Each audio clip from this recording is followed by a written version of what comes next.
పాపము, అశాంతి, భయం, దిగులు, శ్రమ, వేదన, దొంగతనం, వ్యభిచారం, వ్యాధి, హత్యలు, త్రాగుడు, ఉగ్రవాదం, భయంకర సంఘటనలు, మరణం, నరకం.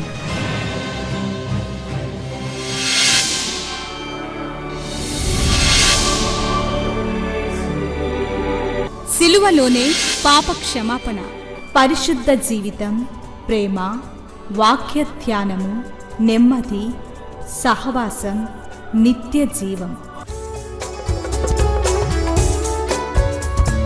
శాంతి సోపానాలు, ఇవి శాంతి ప్రదాత బోధలు.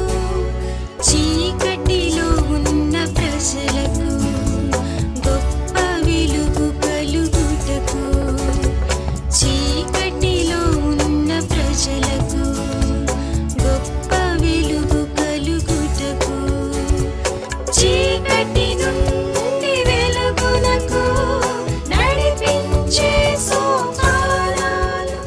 శాంతి సోపానాలు కార్యక్రమానికి మిమ్మల్ని ప్రేమతో ఆహ్వానిస్తూ ఉన్నాను.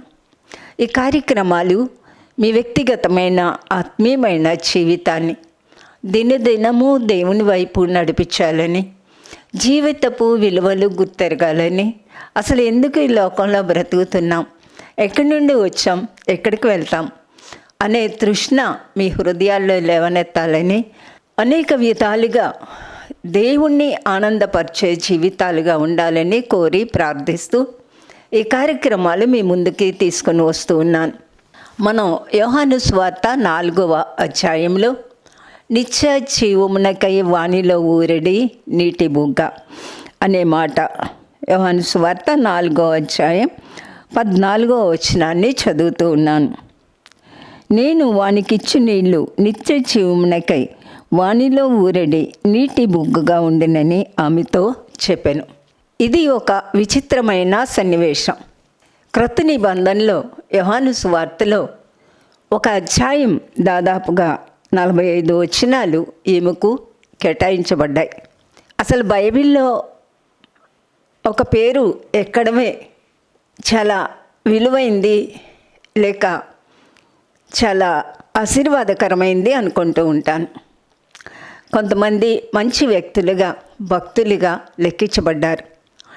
అక్కడక్కడ కొందరు చాలా హీనులుగా, చరిత్రహీనులుగా మిగిలిపోయారు. ఈ వ్యక్తి సమాజంలో నుండి త్రోసివేయబడిన వ్యక్తి, ఒక నికృష్టమైన జీవితాన్ని జీవించడానికి అలవాటు పడిన వ్యక్తి. ప్రభువారు ఈ లోకంలో ఉన్నప్పుడు నశించిన దాన్ని వెతికి రక్షించడానికి నేను ఈ లోకానికి వచ్చాను అని చెప్పారు. నేను పాపుల కొరకే వచ్చాను కానీ నీతిమంతుల కొరకు రాలేదు అని చాలా స్పష్టంగా చెప్పారు. నీతిమంతులు అని తమను తాము ఎంచుకుంటూ ఉన్న పరిసయ్యుల్ని అనేకసార్లు వాళ్ళ నీతిని గురించి ఆయన హెచ్చరించారు. ప్రభువారు ఈ లోకంలో ఉన్నప్పుడు పాపుల్ని ప్రేమించారు, బలహీనలను ప్రేమించారు, రోగుల్ని స్వస్థపరిచారు అనేది నా మట్టుకు నాకు ఎంతో ఆదరణ కలిగించే విషయం. నేను నీతిమంతుల్ని రక్షించటానికి వచ్చాను అని ఆయన ఎక్కడా చెప్పలేదు, పట్టించుకోలేదు కూడా. ఒక నీతిమంతుణ్ణి మనం ఇంకా బాగు చేయాల్సిన పని లేదు. అతనికి నీతిని ఇంకా మనం చెప్పాల్సిన పని కూడా లేదు. ఒక మంచివాడు ఎప్పుడూ కూడా మంచివాడిగానే ఉంటాడు. కానీ ఒక నికృష్టమైన వ్యక్తిని, చెడ్డవాళ్ళని, ఒక పనికిరాని వ్యక్తిని మనం చూచి ఆ వ్యక్తిని ప్రేమించి ఆ వ్యక్తిని ఒక మంచి వ్యక్తిగా, ఒక ఉన్నతమైన ఉత్తమమైన వ్యక్తిగా తయారు చేయగలిగితే అది నిజమైన మానవత్వం. ఈ మాట తప్పకుండా అందరూ ఒప్పుకుంటారు. ఒక మంచి టీచరు ఎవరు అంటే బాగా చదివే వాళ్ళని ప్రేమించాల్సిన పని లేదు, ఎలాగో ప్రేమిస్తారు. కానీ చాలా డల్గా, తెలివి తక్కువగా ఉండే ఒక స్టూడెంట్ని, విద్యార్థిని తీసుకొని చేరదీసి ఎందుకు వాడు చదవలేకపోతున్నాడు, కుటుంబ సమస్యలేంటి, ఒకవేళ ఆ బిడ్డ తండ్రి తాగుబోతు కావచ్చు, లేక సింగిల్ పేరెంట్, భార్య చనిపోతే తండ్రి పెంచే వ్యక్తి కావచ్చు, తండ్రి చనిపోతే భార్య పలు రకాలుగా బాధపడుతూ కష్టపడుతూ చదివించే కుటుంబంలో నుండి వచ్చిన వ్యక్తి కావచ్చు, లేక తల్లో తండ్రో అనారోగ్యాలతో బాధపడతా ఉంటే ఆ పనులే చేసుకుంటూ చదువునందు కాన్సన్ట్రేట్ చేయలేకపోతున్న బిడ్డ కావచ్చు. ఏది ఏమైనా ఆ విద్యార్థి యొక్క నేపథ్యం కనుక్కొని చేరదీసి చక్కగా చదువుకునేటట్టు చేసి ఒక ఉన్నతమైన స్థాయికి దిద్దిన మంచి ఉత్తమమైన టీచర్స్ ఎంతోమంది ఉన్నారు. చరిత్రలో మనం అలాంటి వాళ్ళని ఎంతోమందిని చూస్తాం. గొప్పతనం ఆ టీచర్లో ఉన్న ఆ సహృదయం. ప్రభువారు కూడా ఈ లోకంలో ఎంత హీనమైన స్థితిలో ఉన్నా ఆ వ్యక్తిని తన హక్కున చేర్చుకొని ఒక తండ్రిలా ప్రేమించి దేవుని ప్రేమను చూపించి ఆ వ్యక్తిని ఒక ఉన్నతమైన స్థానంలోకి తీసుకొని వచ్చారు. 38 సంవత్సరాలు ఎంత దీన స్థితో, లేవలేని స్థితి, అలాంటి వ్యక్తిని ప్రభువారే వెళ్ళి స్వస్థపరిచి నీ పరుపెత్తుకొని వెళ్ళిపో అని చెప్పారు. ఆయన మాటలో ఎంత శక్తి ఉంది. ఈ సమస్త సృష్టి కూడా ఆ మాట ద్వారానే సృష్టించబడింది. ఆ దైవత్వంలో నుండి వచ్చిన ఒక పలుకు, అదే భాష, అదేంటో మనకు తెలియదు. వెలుగు కలుగునుగాక అంటే వెలుగు వచ్చింది. భూమి తన జాతి ప్రకారం విత్తనములు ఇచ్చే ప్రతి వృక్షాన్ని మొలిపించునుగాక అంటే వచ్చాయి. భూమి ఆకాశములను వేరు చేసింది ఆ వాక్యమే. అలాంటి ఆ వాక్యమే శరీరధారి అయ్యారు. పౌలు గారు దీని గురించి వివరిస్తూ ఇది ఒక మర్మము అన్నారు. అవును, మన స్వల్ప బుద్ధి, మన చిన్న బుద్ధికి ఆ దైవత్వం ఎంతవరకు అర్థమవుతుందో నాకైతే చాలా కష్టంగా ఉంటుంది. ఆ వాక్యమే శరీరధారి అయింది. ఎందుకు శరీరధారి అయింది అంటే పతితులైన మానవుణ్ణి పరిశుద్ధులుగా చేసి పరలోక రాజ్యానికి తీసుకొని వెళ్ళడానికి, నిత్య జీవమునకు కొరకు ఊరెడి నీటి బుగ్గలే ప్రభువారి మాటలు. అవి మన హృదయంలోకి మనం స్వీకరించినప్పుడు మనం కూడా నిత్య జీవము కొరకు ప్రయాణిస్తాం, నిత్య జీవపు ఓటలుగా కూడా ఉంటాం. ఇలాంటి ఒక త్రోసివేయబడిన జనాంగంలో నుండి వచ్చిన ఈ సమరయ స్త్రీని కలవటానికి ప్రభువారు ఆ సుకార్ అనే బావి దగ్గరికి వెళ్ళారు. ఆయన ఎన్ని మైళ్ళు నడిచారో ఎవరికీ తెలియదు, అంటే బైబిల్లో మనకు లేదు. ఈ స్త్రీతో మాట్లాడుతూ నిత్యత్వం వైపు ఆమె మనసు తిప్పారు. ఈ నీటి బుగ్గని గురించి ఒక్కసారి ఆలోచిద్దాం. మన హృదయాన్ని ఒక నీటి బుగ్గగా పోల్చుకోవచ్చు. అంటే ఒక నీటి బుగ్గలో నుండి నీరు ఎలా తన్నుకుంటూ పైకి ఊరుతూ ఉంటుందో మన హృదయాల్లో నుండి ప్రేమ, ద్వేషం, కోపం, అసూయ, ఆ వ్యక్తిని చూసినప్పుడు మనకు ఏ అభిప్రాయం ఉంటుందో ఆ అభిప్రాయం ఊరుతూ ఉంటుంది. మన బిడ్డల్ని చూసినప్పుడు ప్రేమ పొర్లుకొస్తుంది అంటాం. తన్ని చూడగానే ప్రేమ పొర్లుకొచ్చిందంటాం. ఏదో ఫంక్షన్కి వెళ్ళినప్పుడు ఒక బిడ్డ చక్కగా పసిబిడ్డ అందంగా ఒక తల్లి ఎత్తుకొచ్చిందనుకోండి, ఆ బిడ్డ మీద మనకి మమకారం పొంగుతుంది, దగ్గరికి లాక్కొని ముద్దు పెట్టుకుంటాం. అలాగే ఎవరైనా ఒక వ్యక్తి అంటే మనకి ఇష్టం లేదనుకోండి, కోపం, ద్వేషం, కక్షలు, పగలు పొంగుకుంటూ వచ్చేస్తాయి. వెన్నడూ మాట్లాడని మాటలు మాట్లాడేస్తూ ఉంటాం. మన లోపల ఎప్పుడు ఏదో ఒకటి ఊరుతూ ఉంటుంది. కొంతమంది చాలా చెడ్డ తలంపులు కలిగి ఉంటారు. ప్రస్తుతం మన సమాజంలో క్రూరత్వం, వ్యభిచారం భయంకరంగా ఊరుతూ ఉంది. ఈ సమాజంలో మనం కన్నులెత్తి ప్రపంచాన్ని చూసినట్లయితే రక్తపాతం, యాక్సిడెంట్లు, ఎన్నడూ వినని ఘోరమైన కార్యాలు, ఆ పాపం కొరకు హృదయాల్లో నుంచి పొంగిపోతూ వస్తూ ఉన్నాయి తలంపులు. ఆ మాటకొస్తే ఆదిలోనే ఆదాము హవ్వలు పాపం చేసినప్పుడు మేము తప్పు చేశాము అని ఒప్పుకోలేదు. ఆదాము హవ్వను నిందిస్తే హవ్వ పాముని నిందించింది. ఆ తర్వాత నెక్స్ట్ తరంలో హేబేలు యొక్క అర్పణ దేవుడు అంగీకరించారని కయీనుకు కోపం వచ్చింది. అసూయ, ద్వేషం వీటితో అతని హృదయం రగిలిపోయి ఎలా చంపాలని ఆలోచించాడు. మొట్టమొదటి హత్య భూమి మీద జరిగింది. ఇంత భయంకరం. అప్పటి నుండి కూడా నీతిమంతులు హింసించబడుతూనే ఉన్నారు. అందాక ఎందుకు ప్రభువుని కూడా ఘోరంగా సిలువకు వేసి చంపారు. అసలు ఆయన సిలువలో రక్తం కార్చడానికే వచ్చారనుకోండి. అంత క్రూరత్వం, అంత దారుణం.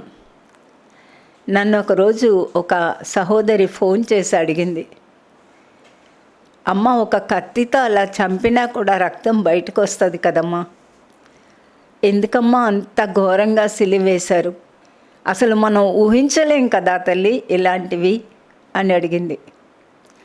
ఈ రోజుల్లో కూడా ప్రపంచంలో క్రూరత్వం ఎక్కువైపోయింది. అసలు కొన్ని సంఘటనలు, కొన్ని చావులు మనం వినలేం. భయంకరమైన క్రూరత్వం. బైబిల్ చెప్తా ఉంది, అపవాది హంతకుడు, వాడు హంతకుడు, వాడు అబద్ధములకు జనకుడు, ఎవరిని మృంగుదునా, ఎవరిని చంపుదునా అని చూస్తూ ఉన్నాడు. మరో ప్రక్క సమాజంలో వ్యభిచారం కోసం భర్తలు భార్యల్ని చంపుతూ ఉన్నారు, పిల్లలు తల్లిదండ్రులు చంపుతూ ఉన్నారు. ఎంత అసలు చిన్న పిల్లలే చంపడం. ప్రపంచమంతా కూడా ఒక ఒక భయంకరమైన పరిస్థితిలోకి దిగజారిపోతూ ఉంది. ఇంత ఘోరమైన ప్రపంచాన్ని రక్షించగలిగిన రక్షకుడు ఉన్నాడా అనిపిస్తుంది. ఈ స్త్రీ నిత్యత్వం కొరకు ఎంత ఆలోచించిందో తెలియదు, కానీ క్రీస్తు అనబడే మెస్సయ్య వచ్చినప్పుడు మాకు ఇవన్నీ బోధిస్తాడు అనే ఒక చిన్న నిరీక్షణ పెట్టుకుంది. ఈ సమాజాన్ని బాగు చేయగలిగిన పరిస్థితి లేక వ్యక్తి ఎవరు అంటే బైబిల్ సూచిస్తూ ఉంది, ఒక ప్రార్థించే వ్యక్తి సమాజాన్ని మార్చగలరు. బండ సందుల్లో నిలబడగలిగిన వాళ్ళ కొరకు దేవుడు వెతుకుతూ ఉన్నారు. దీని అంతం ఎక్కడా కూడా బైబిల్ చెప్తా ఉంది. ఆకాశము భూమి మహావేంద్రముతో కాలిపోతాయి. దేవాది దేవుడు మానవునిగా ఈ లోకానికి వచ్చిన ప్రభువారు మేఘారూఢుడై ఆయన వస్తారు అని చెప్తా ఉంది. ఇప్పుడు మళ్ళా మనం జీవజలము దగ్గరికి వెళ్దాం. ఇంతవరకు ఒక్కొక్క హృదయంలో ఈ మాటలు వినే మీరు, ఈ మాటలు చెప్తున్నాను నేను, మన హృదయాల్లో ఏం ఊరుతా ఉంది, ఎప్పుడు దేని కొరకు ఊరుతా ఉంది? తెలుగులో ఒక సామెత ఉంటుంది కదా, పుట్టుకతో వచ్చిన బుద్ధి పుడకలతో పోదంట. అంటే కట్టెల మీద వేస్తే కాల్చినప్పుడు చచ్చినప్పుడే పోతుందని. మన స్వభావాన్ని మార్చగలిగిన శక్తి ఏదీ లేదు.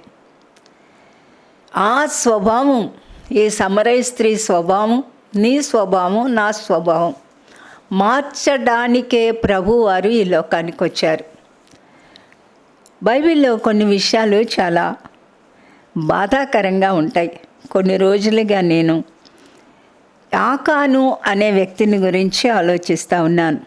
ఈ యెహోషువ గ్రంథంలో ఐగుప్తు దేశంలో నుండి వచ్చిన ఇశ్రాయేలు ఆయా దేశాల మీద యుద్ధం చేసుకుంటూ వారి పితరుల భూమి అయిన కనాను దేశాన్ని తిరిగి స్వతంత్రించుకుంటూ ఉన్నారు. ఎప్పుడైతే ఇశ్రాయేలీలు ఐగుప్తు దేశంలో 400 సంవత్సరాలు పైన ఉండిపోయారో ఆయా జాతుల వారు వాళ్ళ యొక్క దేశాన్ని స్వతంత్రించుకున్నారు.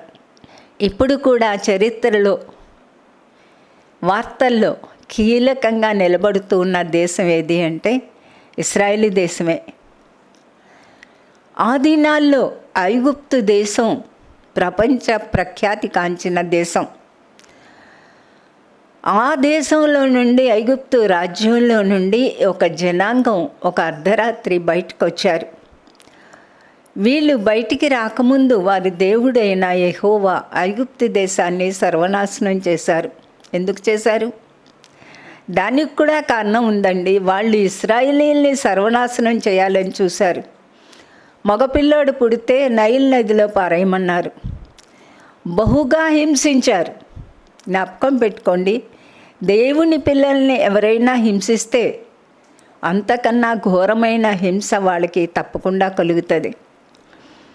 ఈ వ్యక్తి యెహోషువ గ్రంథంలో ఆకాను అనే వ్యక్తి ఇశ్రాయేలీలు హాయి అనే ఆ యొక్క దేశం మీదకి లేక పట్టణం మీదకి యుద్ధానికి వెళ్ళినప్పుడు వాళ్ళు ఓడిపోయారు. 36 మంది చనిపోయారు. అది చిన్న పట్టణం. అప్పుడు యెహోషువ అనే ఆ నాయకుడు మహాభక్తుడు దేవుని సన్నిధిలో ఏడ్చినప్పుడు, మీ మధ్య పాపం ఉన్నంతకాలం నేను మీకు తోడుగా ఉండనని దేవుడు చెప్పి ఒక్కొక్క గోత్రాన్ని రప్పించారు. అంతకుముందు ఒక ఆజ్ఞ ఇచ్చారు ఇశ్రాయేలీలకి, ఎరికోకు సంబంధించింది ఏది కూడా మీరు ముట్టుకోకూడదు, అందులోది ఏది కూడా మీరు తీసుకోకూడదు, అది శాపగ్రస్తమైన పట్టణం అని చెప్పారు. ఆకాను అనే అతను కొంత వెండిని, ఒక పై వస్త్రాన్ని అంటే ఒక షాల్వా టైపు, ఒక బంగారు కమ్మిని, ఇది మీకు యెహోషువ గ్రంథం 7వ అధ్యాయంలో 21వ వచనంలో ఉంది. చదువుతున్నాను. మానవుని యొక్క నైజానికి ప్రతిబింబం. నేను పాపము చేసినది నిజము. దోపుడు సొమ్ములో ఒక మంచి షీనారు పై వస్త్రమును, 200 తులముల వెండిని, 50 తులముల ఎత్తుగల బంగారు కమ్మిని నేను చూచి ఆశించి తీసుకున్నాను. ఇంత గందరగోళం జరుగుతూ ఉందే. ఆకాను నెమ్మదిగా యెహోషువ దగ్గరికి వెళ్ళి, యెహోషువ నా నాయకుడా, నేనే ఆ తప్పు చేసింది, నేను తీసుకున్నాను, అదిగో గుడారంలో పాతి పెట్టాను, నన్ను క్షమించు, నన్ను క్షమించమని దేవునికి చెప్పు, ఇంకెప్పుడు నేను ఈ పాపం చేయను, ఇంకా నేను చాలా జాగ్రత్తగా ఉంటాను అని ఎందుకు అనలేదు అనిపిస్తుంది. మీరు బైబిల్ చదివేటప్పుడు ఆలోచించండి. అక్కడ మనం నేర్చుకునే పాఠాలు ఎన్నో ఉంటాయి. ఇతని హృదయంలో ఆ వస్తువుల్ని చూడగానే ఇవి నేను తీసుకోవాలి, ఇవి నాకు కావాలి అనే ఆశ పుట్టింది. అది ఒక నీటి బుగ్గలో నుండి నీళ్ళు ఎలా ఊరుతాయో ఆ దొంగతనం కొరకు కూడా వానిలో తలంపులు ఊరాయి. తెచ్చాడు, గుడారంలో మధ్యలో తవ్వి పెట్టాడు, పాతి పెట్టాడు. భార్య చూడలేదా? పిల్లలు చూడలేదా? పిల్లలు పరిగెత్తుకెళ్ళి యెహోషువకు ఎందుకు చెప్పలేదు అంటే వాళ్ళని ఎవరిని మాట్లాడొద్దు అని చెప్పుంటాడు. చూడండి, ఒక నీటి బుగ్గలాగా. ఈరోజు నా పాయింట్ ఏంటి అంటే, మన హృదయంలో ఎప్పుడు ఏ తలంపులు ఊరుతున్నాయో మనమే చెక్ చేసుకోవాలి. అవి నిత్య జీవం కొరకు ఊరుతున్నాయా, దేవుని యొక్క ఉగ్రతకు ఊరుతా ఉన్నాయా, నరకానికి తీసుకెళ్ళటానికి ఊరుతా ఉన్నాయా? చాలామంది క్రైస్తవులు కూడా ఇష్టం వచ్చినట్టు బ్రతుకుతూ ఉంటారు. ఈ రోజుల్లో క్రైస్తవ్యానికి అర్థం లేకుండా చేస్తూ ఉన్నారు. మనం అనుసరించాల్సింది బైబిల్. మనం అనుసరించవలసిన మహోన్నతమైన వ్యక్తి ప్రభువారు. ఆయన చూపిన మాదిరి. బైబిల్ వదిలేశారు క్రైస్తవులు, సేవకులు, విశ్వాసులు. ఎవరిష్టమైన భక్తి వాళ్ళు చేస్తూ ఉంటారు. క్రైస్తవ్యం ఎంత పలచనైపోయిందో. అసలు బైబిల్కి ఒక వ్యక్తి చేసే భక్తికి ఎక్కడా కూడా పొంతన లేకుండా పోతూ ఉంది. కానీ అక్కడక్కడ కనీసం ఒక 40% శ్రేష్టమైన భక్తి చేసేవాళ్ళు ఉన్నారు అని నేను నమ్ముతూ ఉంటాను. వాళ్ళు బయటికి రారు, వాళ్ళు ఎక్కువ మాట్లాడరు, వాళ్ళు దేవునితో గడుపుతూ ఉంటారు. చూడండి, ఈరోజు నా టాపిక్ నీ హృదయంలో ఎప్పుడూ కూడా దేవునితో సమ్మతమైన తలంపులు ఊరుతా ఉన్నాయా, లేక కీడును కలిగించే తలంపులు, నీకే శిక్ష, నీకే నరకం కలిగించే తలంపులు ఊరుతా ఉన్నాయా అనేది మనం ఎప్పుడూ ఆలోచన చేసుకోవాలి. చీటి వేశారు ఎవరు పాపం చేసిన వ్యక్తి అని. యూదా గోత్రం పట్టబడింది. అక్కడి నుండి వరుసనే తండ్రులు కొడుకులు చీటీ వేస్తూ వచ్చారు. చివరికి కర్మీ కుమారుడైన ఆకాను, జబ్దీ మనముడును, జరహు ముని మనముడు. తెలీదా అండి ఆకానికి? చీటీ మొదలు పెట్టగానే యెహోషువ దగ్గరకు పరిగెత్తుంటే ఎలా ఉండేదో, నీటి బుగ్గలాగా ఒక హృదయంలో చెడుతనం కొరకైన తలంపులు. ఈ ఉదంతం ఎంత బాధాకరంగా ముగిసింది అంటే, నిజంగా హృదయం ఉండే చదివిన వాళ్ళు బోరునే అడవక మానరు. ఆకాను భార్య, పిల్లలు, ఎద్దులు, గాడిదలు, గుడారం అంతా తెచ్చారు. ఎంత ఎద్దులేం చేశాయండి, గాడిదలేం చేశాయండి, పసిపిల్లలు. దేవుని యొక్క ఉగ్రత ఎంత ఘోరంగా ఉంటుందో మనిషికి అర్థం కాక పాపం చేస్తూ ఉంటారనుకుంటా ఉంటాను. నేనిచ్చు నీళ్ళు, ఆయన మాటలు, పరిశుద్ధాత్మ నిత్య జీవం కొరకు ఊరుతూ ఉంటాయి. ఒక మనిషిలో ఉన్న తలంపులు ఎప్పుడూ కూడా నిత్య నరకానికి ఊరుతూ ఉంటాయి, మరణానికి ఊరుతూ ఉంటాయి, దేవునికి అసహ్యకరమైన ఊరుతూ ఉంటాయి. అలాంటి నికృష్టమైన ఒక జీవితాన్ని బాగు చేసి ఈ ప్రపంచానికి ఆశీర్వాదకరమైన వ్యక్తిగా దేవుని యొక్క ఉద్దేశంలో ఒక క్రొత్త అధ్యాయాన్ని తెరవడానికి నాందిగా దేవుడు ఈ వ్యక్తిని చేశారు. ఇదే అంశాన్ని మనం తర్వాత కొనసాగించుకుందాం.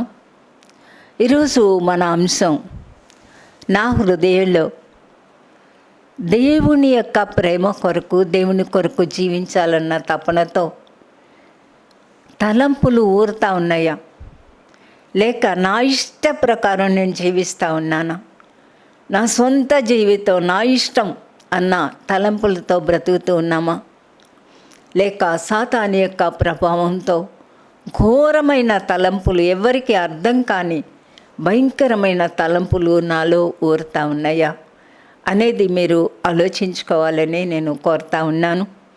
తప్పకుండా ఇదే అంశాన్ని మనం ఈ స్త్రీ జీవితంలో ఒక నికృష్టమైన జీవితపు ఆ పాపపు ఊవి నుండి నిత్య జీవము కొరకు ఆమెలో ఊరిన అన్నిటి బుగ్గని గురించి కొనసాగించుకుందాం.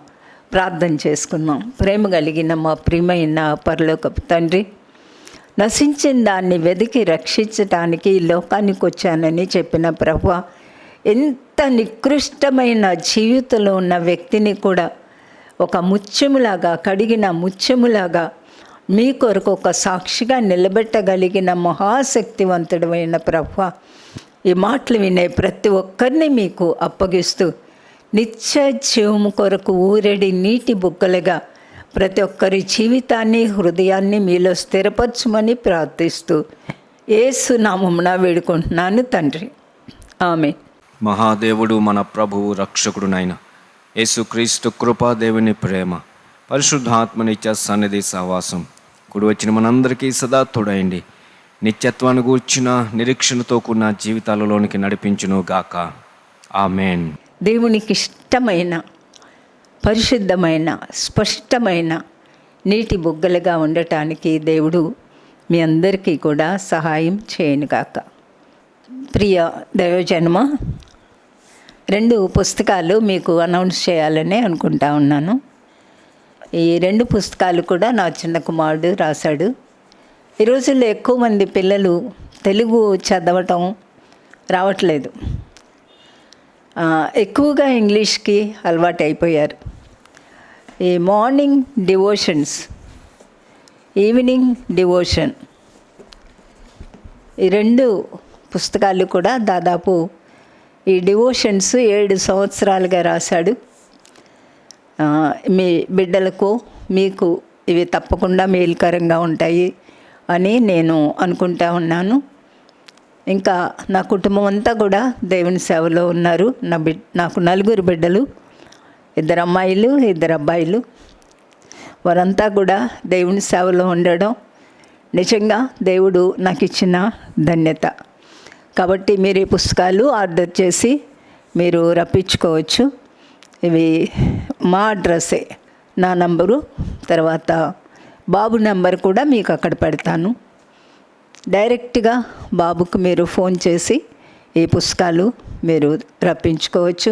పిల్లల బర్త్డేస్కో, మీ ఫ్రెండ్స్ పిల్లల బర్త్డేస్కో గిఫ్ట్గా కూడా ఇవ్వచ్చు.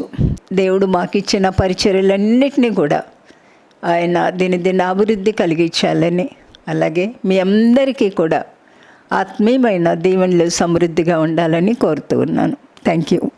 మా address Srimathi Joy Sam Benny, Emmanuel church 1-146 S Achutapuram, Kakinada 4.